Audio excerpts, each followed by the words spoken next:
Alright mga idol, good day for today's videos mga idol. So napunta, papunta tayong Puerto Billo dyan, no? May bibilhin po tayo dyan sa may hardware ng Puerto Billo mga idol. Ayan na, paparating na tayo sa hardware mga idol. Papunta tayo dyan, nabating na tayo sa Dub and DV Enterprises mga idol. Sa Puerto Billo po yan mga idol, no? So ang bibili po tayo dito ng screen mga idol. So nagtagalog po tayo mga idol, no? Kasi maraming mga Tagalog na mga viewers natin. So ito yung binili ko mga idol, no? Screen. So yan yung frame ng tanggal ko at ginamitan ko ng stapler dyan, no? So in-stapler ko lang yung mga screen dyan mga idol. Ayan. Yan, plaster na yan mga idol, no? Oh, tingni mga idol, iba nindot tanawin. Oh, maganda tingnin.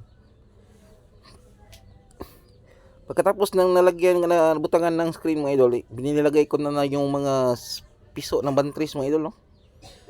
Ayan, maganda yung plastada nila mga idol, parang natutuwa sila, oh.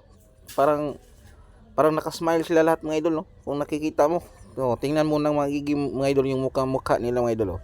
Nakasmile yan sila mga idol. Oo.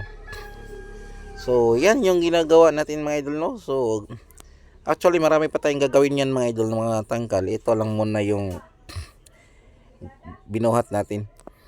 Ayan. Oh, patingin-tingin pa yung isa mga idol, oh. Ayan. Ayan, na finish na talaga siya mga idol. Alright. So, mora rin siya mga idol dihara. Bye-bye na, bye-bye. Salamat palagi sa inyong support mga idol. And God bless. Babush.